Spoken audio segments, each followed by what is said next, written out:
at banks Sure. and SDIs. Now, attempted fraud 1 billion, and what succeeded is 25 million. This is as against attempted fraud of 115 million. You can see that the attempt was wide, Yes. but the loss or what succeeded reduced. That tells you that it's not marginal, there is vast improvement. But also because there are more reporting institutions now. Yes, there should be more reporting institutions, and there is vast improvement. Yes. So yes, there was an attempt, but the loss rate reduced, and that is something positive we should be celebrated. To look at it differently, you can see that the Bank of Ghana, together with the institutions, are then doing something right. That is why even during COVID, when people who ordinarily would want to walk to a bank and do in-person transactions now had to resort to electronic transactions. And so, yes, you have all manner of people who may not be technologically savvy going to or dealing with banks through electronic means. So this could contribute to some of these things. However, we now want to look at how come the Bank of Ghana, and for that matter, the industry as a whole, was able to minimize or reduce. We'll come to that, but just by way of clarification also, because in 2019, for instance, when it comes to commercial banks, we had 23 of them, and 23 of them reported. Mm-hmm. When it comes to the rural banks, we had 134 and 49 reported. Yeah.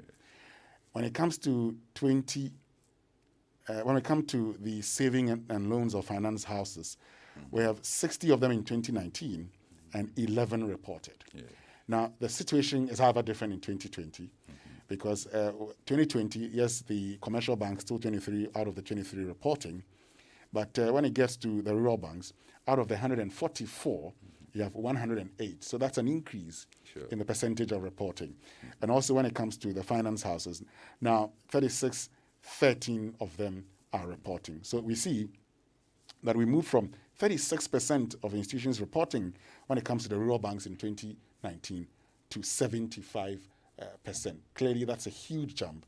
And so we'll get to that, but let me just introduce John Ewua, who is the CEO of the Ghana Association of Bankers. John, good morning, and thank you very much for joining us. Hello, good morning, and thanks for having me. Great, John. I'll get to you shortly, but let me come back to you, Dr. Franz. Yes, but it is true that out of the attempted 1 billion, 25 million was successful.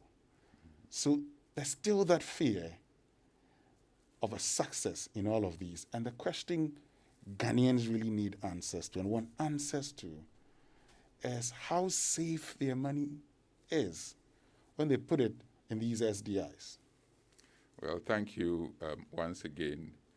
Again, I must say that when it comes to dealing with the banking industry, and for that matter, banks and SDIs, dealing with fraudsters, you have, there should be good congruence between the structures within one side and the other. And here we're looking at the banks, the management of the banks, the infrastructure that they have, the machines, as well as their customers on one side, dealing with the bad guys on the other side. So we look at what structures do we have, what we have to make it tight, watertight, for them to be able to stand the other party, the opponent, who are the bad guys. Any weak link within this chain can be taken advantage of. And so this is how the central bank, for the matter, that's the regulator, views this. So the central bank ensures that we have the structures in place, we have the governance structures that deals with cyber and the industry. We have the institutions themselves having things in place, the Securities Operations Center, together with the software that they are supposed to have to collect information from the cyber industry is there, and then related to the Bank of Ghana. We have the infrastructure put in place, and we have the persons who are supposed to, operate this empire, that the employees also in place. And then we have the customers. So we have to ensure that all these people, in one way or the other, know what they are supposed to do. Okay. But ensuring that all these people know what they're supposed to do, your report also indicates that 56% of reported fraud cases involved staff of these SDIs. Yeah, so, I'm coming to that. Yeah, so the very people who are expected to protect us, you have some of them engaging in this. So where is the protection then? I'm coming to that. Okay. So there should be a weak link, and I'll further profile that as well. So any weak link will be taken advantage of by the system. We have the structures put in place, the Securities Operations Center put in place. We have the industry, that's the FICSEC, that collates all this together. And we have the software. They are all supposed to be, all the institutions, the banks are supposed to be ISO certified. As we speak, almost all of them are ISO certified. So they go through the processes. And those that deal in fintech products are supposed to be payment systems, payment card industry, data security standard certified. And they've all gone through that. So that tells you that the standards, as far as these institutions are concerned, are strong, except that any weak link can be taken advantage of. Now, coming to your specific question, yes, that 75% of staff have been involved in one fraud or the other. This is, if you look at the report very well, this relates to suppression. And suppression has to do with dealing with cash. And you can also further profile it and see that suppression in this case, a chunk of it is the SDIs who deal in mobile money, what they call those who go around and collect cash. So page 7 says 56% of fraud incidents reported in 2020 indicated the involvement of staff members of the reporting institutions as compared to 51% of staff involvement in 2019. Now, this may be a consequence of absence of corporate governance structures. It says suppression of deposits accounted for 73% of all fraud incidents recorded in 2020. Yes, so go ahead. So it's suppression. Yes, that's which records for 73% of the main 56% we're talking about. So the 56% out of all that, fraud, and out of that you have suppression being a chunk of it. Yes. So yes. This suppression comes as a result of mobile bankers going around and collecting money from institutions and paying, and also staff. And if you further profile, when it comes to the banks, for instance, it is where people are so familiar with their tellers that in the bank branches you can have somebody going to a branch and just giving the money to the teller, or a teller passing, or somebody going to the house of a teller and then giving the money. It turns out that the person doesn't deposit the money. These are people who become so familiar, and they are usually friends and family members when you further profile them. So that is why I'm saying that we look at the chain, and the weak link in the chain is what results in this. So we make sure that we sensitize the public for them to take their security, personal security, for instance, very important in this weak link. Know what you are supposed to do, and be sure that you are dealing with the right person. Again, we're looking at you as of staff. Mm-hmm. I want to give you what we do as far as staff is concerned. Banks and SDIs are supposed to ensure that staff that are onboarded go through some processes. And one of the processes is that they need to get clearance from the police and the security agencies. Do you find out if they do that? Oh, yes. They go through that and they send us report. However, where there are delays for business continuity purposes, you cannot say one should wait before the person performs an important function. So for business continuity purpose, this person can be enrolled until the results come out. And when the results turn out to be otherwise, of course, the person's position will be terminated. The Bank of Ghana also has a database, which collects all data on all persons who, in one way or the other, have involved in one malfeasance or the other. So we also looked at this, and we also give approval or some clearance to the industry as far as onboarding of staff is concerned. Before I get to Johnny, now going through the reportals, so I see when it comes to check-related fraud, that you have these fraudsters sometimes being able to divert calls to themselves for approval for the checks to be cleared. How's that possible? Well, again, it has to do with taking the banks or the institutions following the necessary protocols, so that if you have the institutions, especially those that are certified, PCI, DSS certified, going through all the protocols, then it will be very difficult for some of such things to happen. Again, if you have the right person in place manning some of this. But if you look at the bell shape, so when you say if they go through the right protocols, it will be difficult for this to happen, an indication that some of them don't go through the right protocols? Well, that's what I was coming to, that you look at the bell shape, you can have one or two who might go through upon all these checks that you can have. You can have one or two who might find themselves at a place which they can take advantage of. But when you have the structures in place, it won't take long for some of these things to come out. And most of the time, when you have these things happening, it happens with the connivance of somebody outside the institution. And so then we have to ensure that all the protocols are observed. Somebody outside the SDI? Yes, the SDI institution, but who is known to the institution and very familiar with persons in the institution. I'll get back to you, but let me get to Johnny. So, John, Dr. Franz makes the point that if all protocols are followed, for instance, some of these things that we're talking about wouldn't happen. So clearly an indication that some of you don't just follow the protocols. Why? Yeah, thank you very much. Dr. Franz is right. And the point is we are dealing with, should I say, we are a human institution.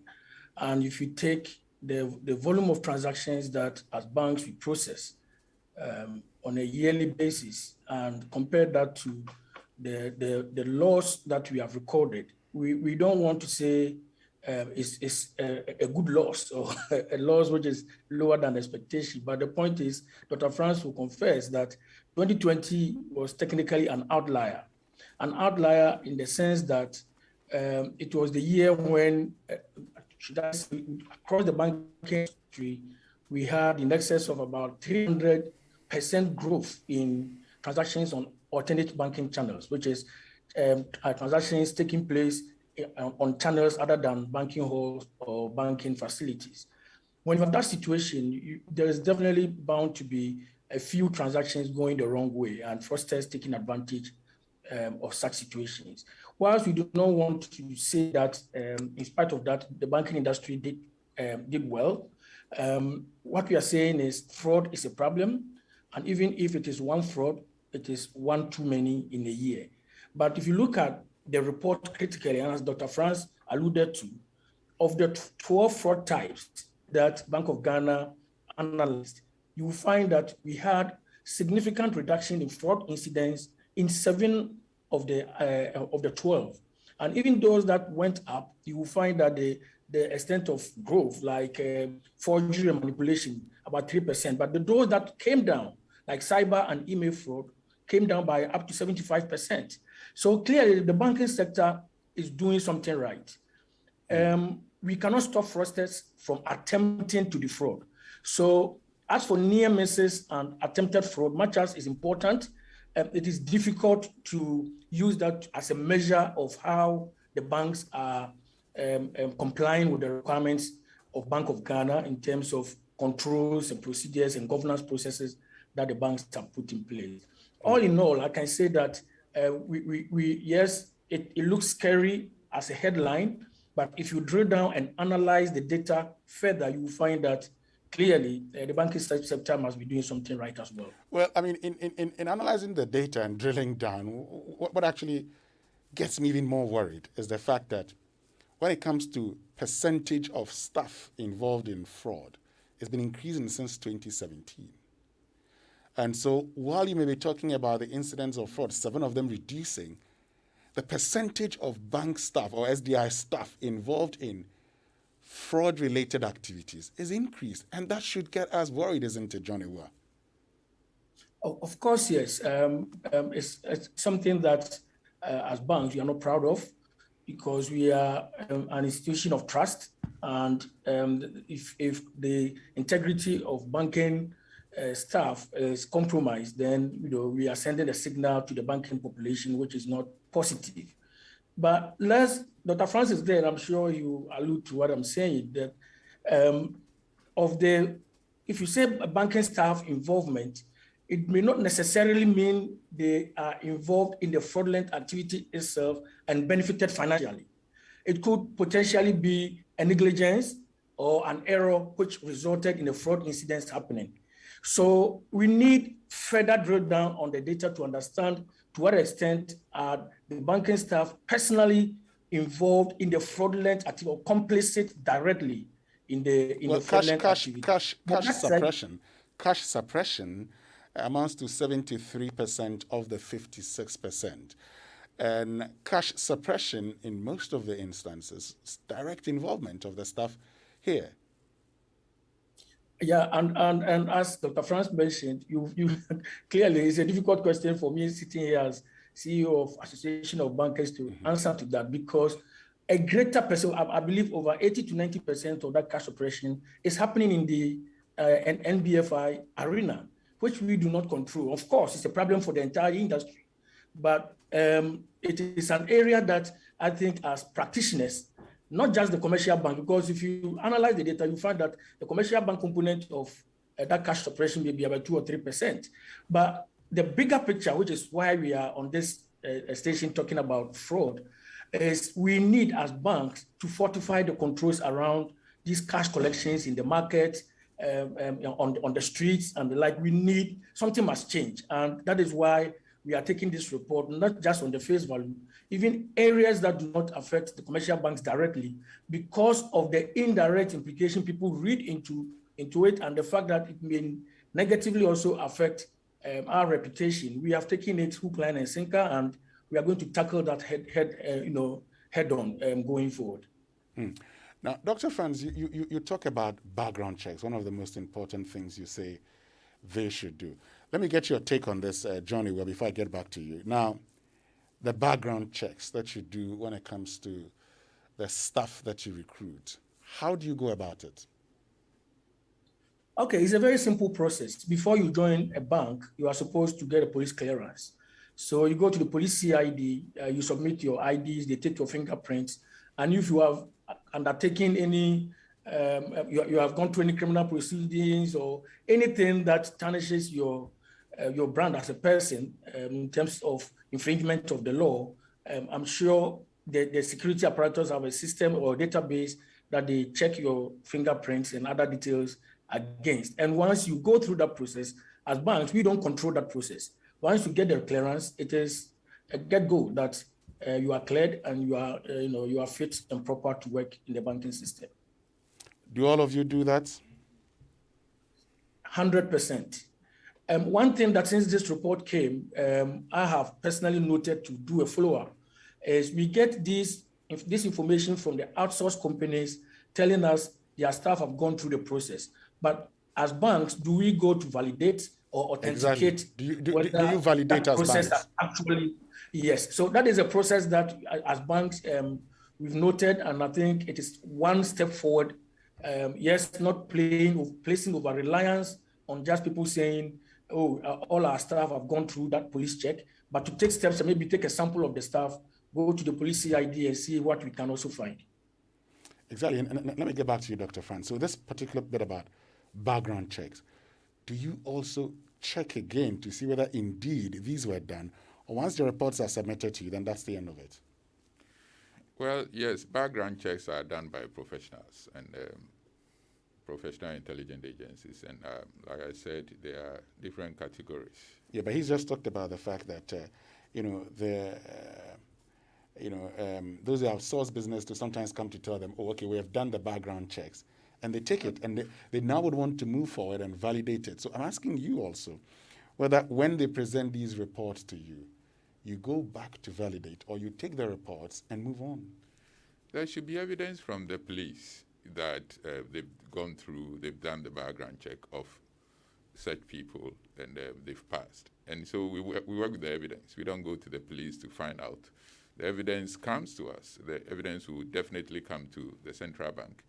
And in addition to that, we also have a database that we collect data on staff. Like I said from the onset, staff who have been involved in one malfeasance or the other, all staff who get dismissed, or all staff who are disengaged or engaged must pass through the Bank of Ghana, and the Bank of Ghana must have a database for such people. So we also cross-check against our database as a second line of check. So if the police have done their work, and we also have something against the staff, of course we raise it. And so, yes, we check that as well. And we ensure that these things are done when we go on-site as well.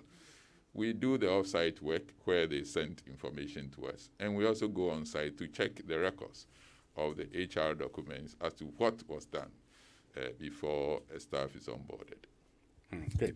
So if my money is lost, through fraud, what happens to me? Mr. Wua said that you profile them and you find out who was culpable, but it must be investigated. But how soon do I get my money? Of course, it must be investigated. You don't just walk into a bank and say your money is lost and money is refunded to you. It must be investigated as to whether, number one, really you've lost your money, whether, number two, it was due to your negligence, or it was a bank staff that stole the money. So whatever the case, an investigation must be conducted. And if it turns out that you indeed lost your money and it wasn't through your negligence that you lost your money, the money will be refunded to you by the bank or the institution. What would constitute my negligence? If you for instance, disclose your PIN, for instance, to somebody you think you trust so much, and so you think you can trust the person, you disclose your PIN. The PIN is supposed to be, that's why from the onset I said that you have to take custody of your personal security. So if you disclose your PIN to a third party, you've broken that relationship, and that third party can take advantage of you.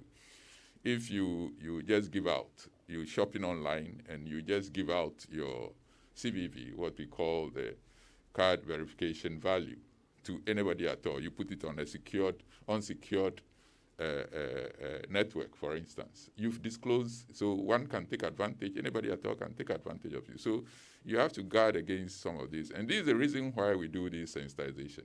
And this is the reason why we ensure that banks are, ISO certified. And those who deal in electronic products are also PCI DSS certified, so that they take care of all the protocols that one, and sensitize. In fact, the most important thing, and the Bank of Ghana spends so much money on sensitization, and that is basically one of the reasons why we put this out there, so that persons in the public domain, will know what it's. Of course, you cannot talk about a bad guy doing something without describing what the bad guy is doing. So that persons will know what is going on, then they take their personal security seriously. Let me get to... There's so much that you can do. If, for instance, you are protected in your house and you decide that you will be reckless in your house, you will die out of the process. You open your gas even though there's a police around you, you open your gas, you make sure you don't ensure that your electrical gadgets are in place and all that. You'll be electrocuted, your house could be on fire, and so on. So personal security, as far as I'm concerned, is very important. And some of these may come out of ignorance. And that is why sensitization is very, very important. So out of the 25.4 million that was lost, how much has been refunded to the account holders?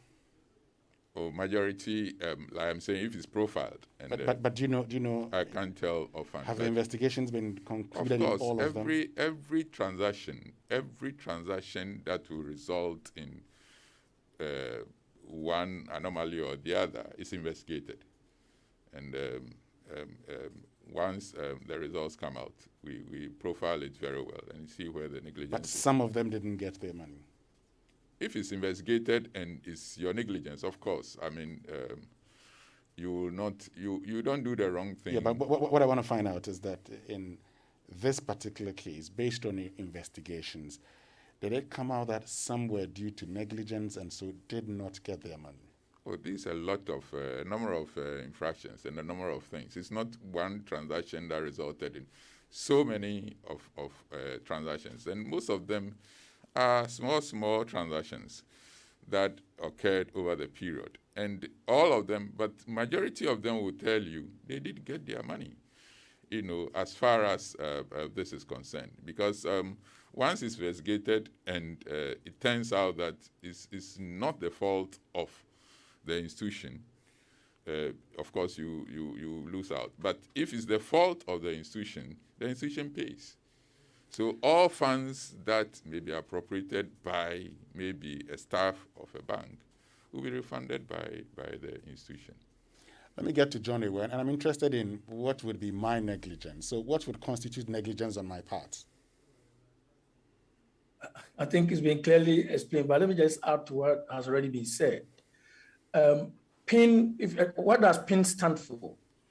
Personal identification number. It is personal to you. So the moment you compromise the PIN that is associated with, say, a debit card that the bank issues to you, you have compromised the entire transaction and the entire card, and whatever transaction that is undertaken with that card, becomes a subject of dispute. So we advise customers, never leave your PIN number in your wallet together, in your wallet or in your purse, in your drawer. Once you get your PIN number from the bank, the advice that is given to you is even written on that document that please memorize the number and destroy this paper. So once a transaction is undertaken, you use your card on an unsafe network. And we know that you are in Ghana, the card was used. Did you try to purchase something on this website? Yes. And you use on a site that is not secure, and something happens to your card. How do you blame the bank for this? The bank does not determine what their customers decide to purchase and on what platform. As digitization or digital financial services take root, we are going to have to be exploring a whole lot more avenues for using our MTN as a mobile cards. What's the name? Momo. Debit cards, or ATM cards, or credit cards, or other instruments that the banks may have issued to you. So if you use these instruments on secure platforms, and it is ascertained, and there's definitely that evidence that you attempted to use on those platforms, it is definitely difficult for you to then blame the bank for any fraudulent activity that happens that affects your card. Okay. And what we advise customers is, in fact, all the banks, they have prepaid cards. If you want to undertake a transaction on a site you are not very certain about the security profile of that site, just take your prepaid card and load just the amount you need to execute that transaction on the prepaid card and use on that unsecure site. If you have to lose money, you only lose to the extent of the money on the prepaid card because it is not linked to your account. The fraudster can never enter your account. So all this advice and sensitization we give to our customers, if you go to the ATM, the screen is advertising. one advice to the customer or the other. We are all bank customers. We receive notification from our banks about all the things that we should not do. Unfortunately, because these come as block text messages and block mails, we do not give the messages the attention that they deserve. And that is the step that as banks we have taken, and we will move to the next step of going into the language that our customers understand. If we have to go to the market and undertake broadcast, we will do that, working with the Financial Stability Department. We will have to do things in common to ensure that the pace of the fraudsters is weakened, and they do not ride on the back of negligence of our customers to defraud them. So I noticed that when it comes to ATM or POS fraud, that's 8.19 million. Then when it comes to burglary, 1.354 million. Check fraud, 467,000. Cyber email fraud, 1,056,000. E-money, 1,048,000. Forgery and manipulation of documentation, 6.5 million. Fraudulent withdrawals, 884,000. And it talks about lending and credit fraud, 626,000. Others, 2.766 million. I'll get back to you both shortly on all of these, because we need to understand, at the end of it all, we need to understand how people get their monies back. And so which ones that you could say, okay, you're negligent in this one or that, and that's why you wouldn't get your money. And others that you can say you're negligent, and so you're getting your money. This is a Super Morning Show on Joy99.7. From this morning, we're having a conversation on fraud within special deposit-taking institutions, and we're asking how safe our monies are. And we're very privileged to be joined by Dr. Joe France, who is head of the Financial Stability Department at the Bank of Ghana. He's a very big man. And John, who is CEO of the Ghana Association of Bankers. Stay with us. We'll be right back. Roverman goes back to the theater in partnership with National Theatre and Joy FM. Roverman Productions presents Devil's Wife. So for the last time, Zoe, will you marry me? Why? No, it's not possible. It must not be. Miss Bedu, I love you. I love you, Zoe. No, Zoe. No, please. Zoe. Will you marry me? No, Asafu, he'll kill you. You'll die. Wait, who is he? Tell me. I don't know. Zoe, don't hold back now. I said I don't know, and that's the truth. Devil's Wife shows at the National Theatre on September 4th, 5th, 11th, and 12th. Time 4 p.m. and 8 p.m. each day. Rates 80 Ghana cedis. Tickets available at *713 *5 *5#. And at Joy FM, Shell Shops at Airport, Tama Community 11, and Dansuman, Hacho, and Bachuna Total. Frankie's, Osu, and all usual outlets. Sponsors: Dolphin Financial Services, GHQR by Gibbs, and Total Family Health Organization.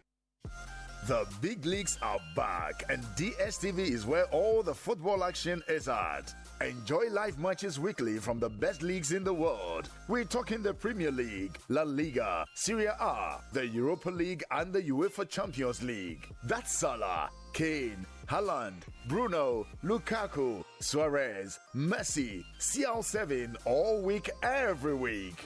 Get it all from just 49 Ghana cedis per month and experience football that can't be beaten on DSTV. What would you do if you have the chance to do anything in life? Build your dream house, take very good care of your family, and plan for a comfortable retirement. Plan a befitting funeral for your loved ones when they depart. How would you live if you knew there was a friend waiting to support you on all of your life's choices? You have such a friend in Glyco Life Insurance. Glyco Life has all the plans to meet your life's needs: your child's education, your life savings, your mortgage, funerals, redundancy, and your retirement, and takes the burden off your shoulders. So go ahead and live life to the fullest today with Glyco Life Insurance plans. And remember that all our policies are hedged against inflation. Talk to Glyco Life on 0302 218 500 or 246 142. Also visit our website at www.glycolife.com or any of our branches nationwide for more information. Glyco Life, we cushion you for life. Glyco, we cushion you for life.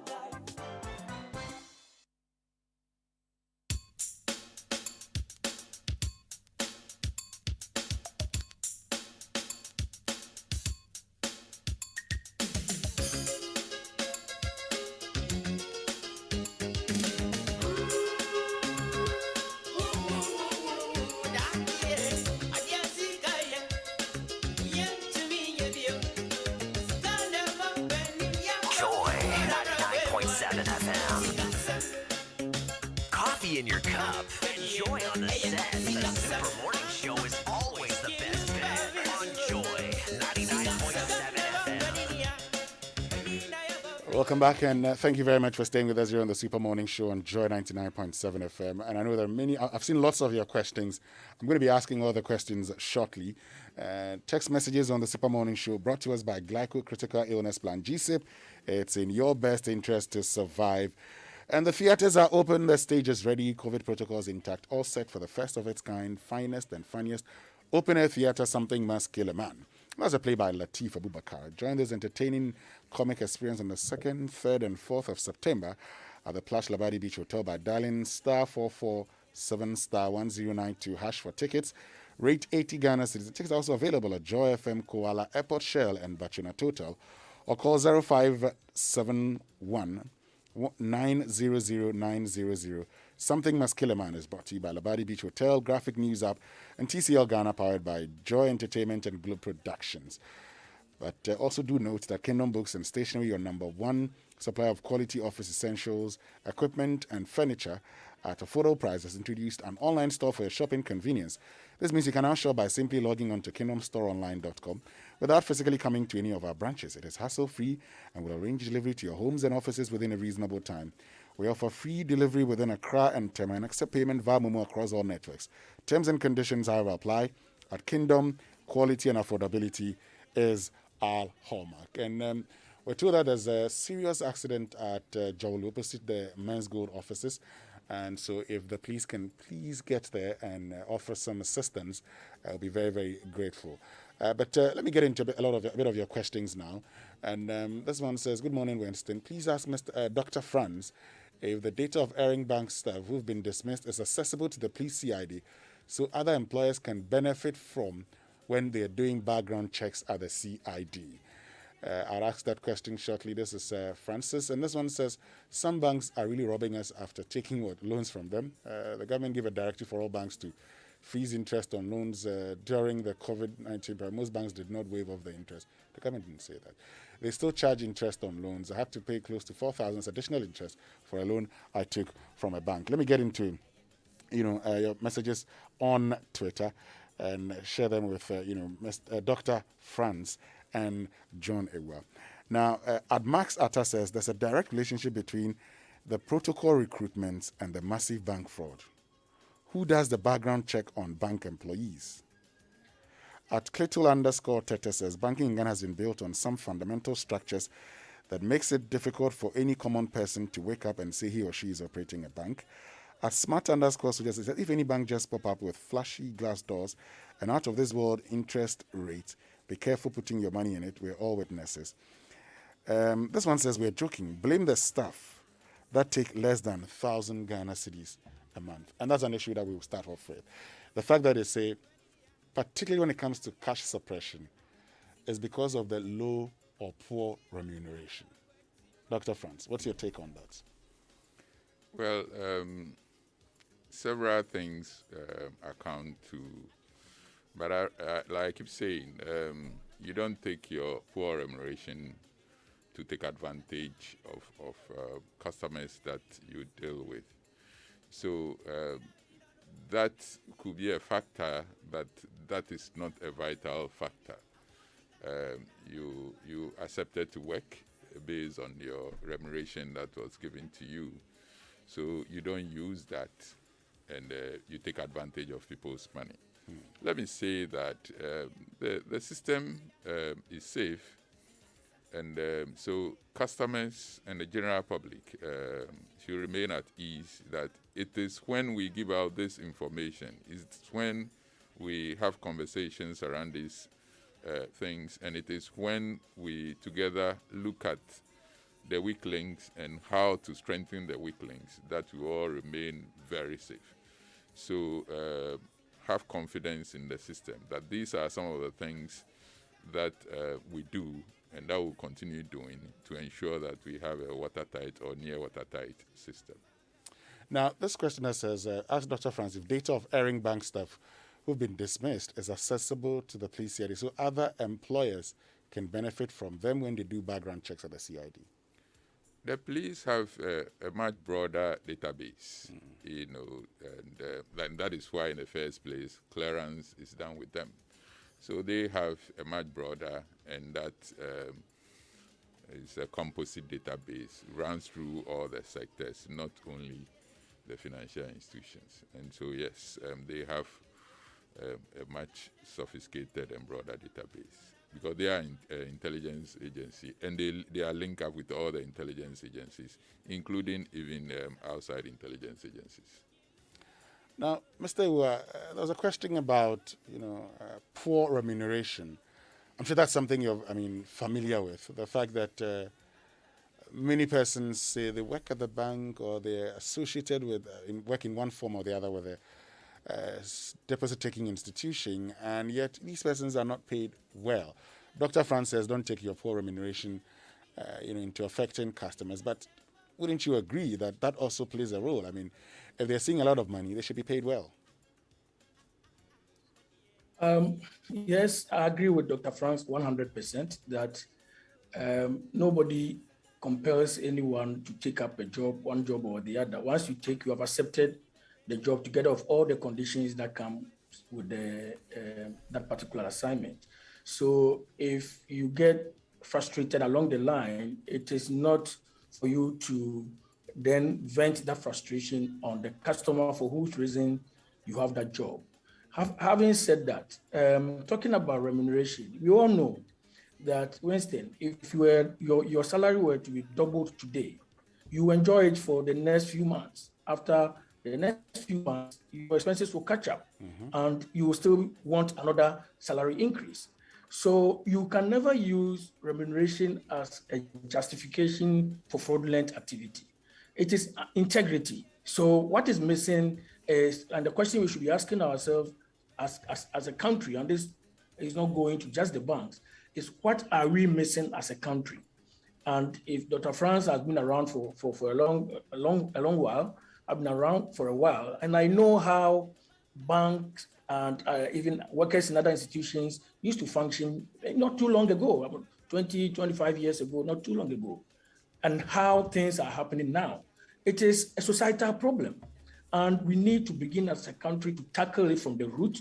If this generation is lost, we should begin tackling that issue of patience and integrity at the primary and the preschool level, getting our people. I was going on a jogging, and I go to jogging through a school, and I saw in one fine morning where I think they were sharing something in the school, and I stopped to just observe little children queuing to take something from an adult, and how some of them were coming late and trying to jump in front of the others, and resulting in the fight.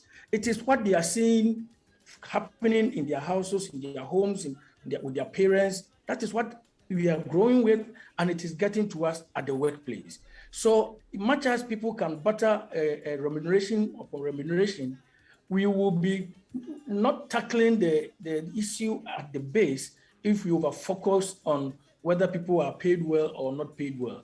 That issue is a matter for further review and consideration. It's been recommended by the report, and it is something that we will take up and see if there are other areas that things can be improved. And the report also recommends further background checks.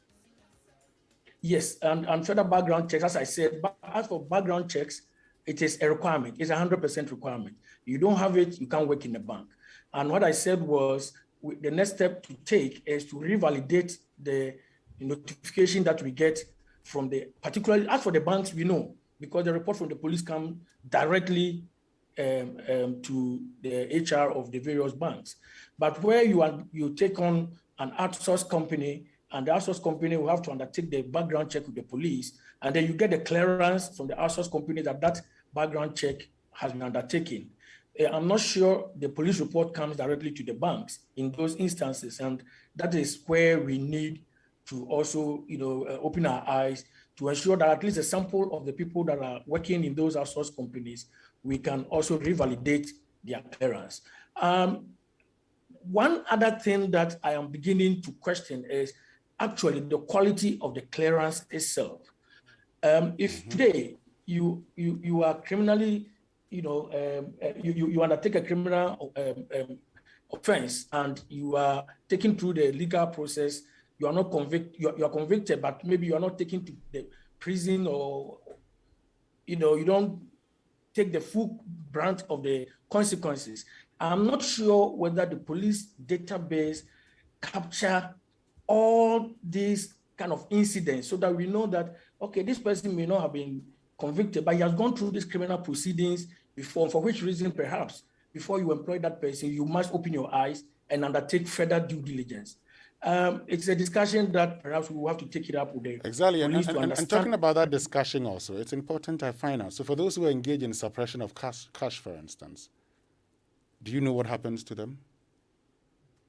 As for the banking industry, if there is anything called consequence management, the banking industry is the number one industry where you don't go scot-free, even if one are they just fired, or they are handed over to the police for prosecution? They are handed over to the police. A lot of them are going through the police prosecutorial processes. As to how the outcome, I don't have the statistics. They don't refund the money, and that's the end of it. No, all those are remedies that the bank could be seeking. Yeah, but when they refund, a lot of instances that personally, when they refund I'm the aware. Money, when they refund the money, the question is it still there are kept in the records?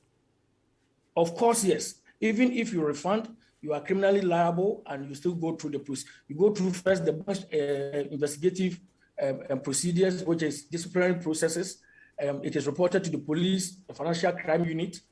In fact, as soon as the fraud incident happens, Bank of Ghana is alerted, your name and the fraud incidents, a short summary of the incidents, the potential loss, the actual loss. Every detail is sent to Bank of Ghana. A report is made to the police CID through the financial crime unit.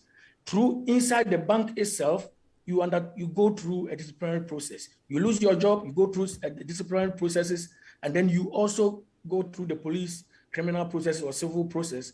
Then again, your name is at Bank of Ghana, which means you are unable to work in the banking industry again.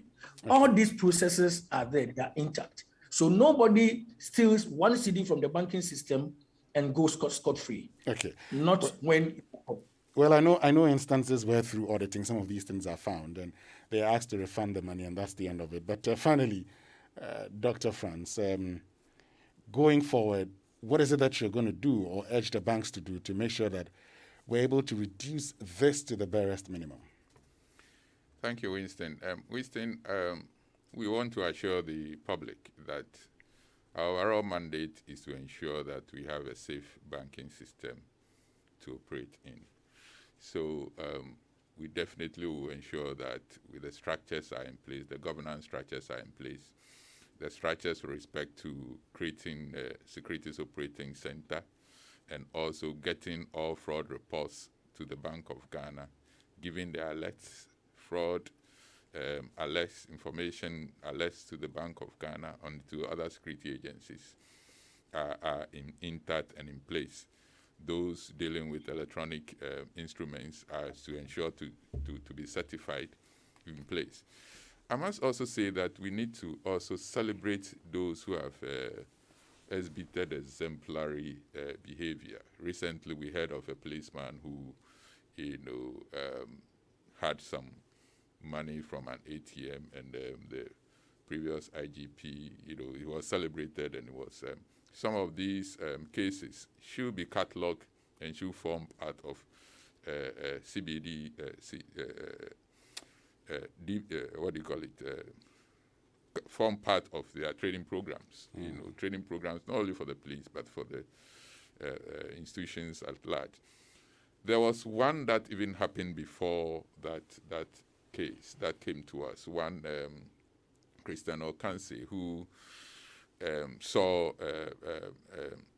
funds at an ATM, picked it, and came straight to the Bank of Ghana. That is a policewoman, I think, we police station also, came straight to the Bank of Ghana and reported the case to us with the money. And eventually we managed to get the owner, the bank involved, the owner and all that. And finally the Bank of Ghana even wrote to the police, IGP at the time, that such a person should be celebrated.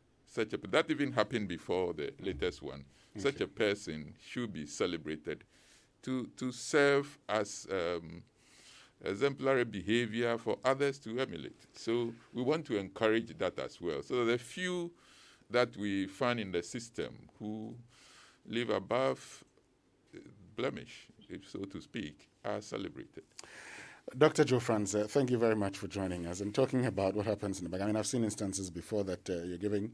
I went to the bank one day, I was giving money more than I had requested, and I returned the money. I was asked why, and I said, well, I knew that you certainly would find out that you gave that money to me.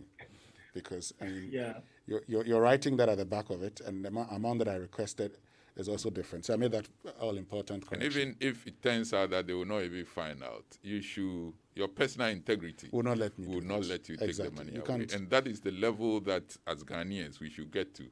And these things will be minimized once all of us, all and sundry, lock horns to get these things resolved. Thank you very much for joining us. And thank you also, John Ewa, for joining us. We're very grateful. Well, let me just say that. Yes, in a minute. Yeah, then you're less than a minute. Yes. Just to also add on to the assurance to the banking population that, yes, we've seen this report that talks about fraud losses, 25 million Ghana cedis, but you should read this in proportion to the volume of transactions that the banks process. Hundreds of billions are processed every year. Hundreds of billions of Ghana cedis of transactions, worth of transactions are processed. 25 million is very bad, but use that as and just oppose it over the amount on the transaction volume that the banks process. You know that your money is very, very safe with the banks. Thank you very much, John Ewa, CEO of the Association of Bankers in Ghana, and also Dr. Joe Franz for joining us. We're very, very grateful. But let me just say that, there's an ongoing conversation, and trust your most influential morning show, the Super Morning Show, to bring you more details of the Bank of Ghana's report. We're not done yet. You'll be given the opportunity to ask all your questions. But now it's time for us to bring you a very special conversation with Consolidated Bank Ghana, CBG, their plans for the SME sector. Stay with us. We'll be right back. All right.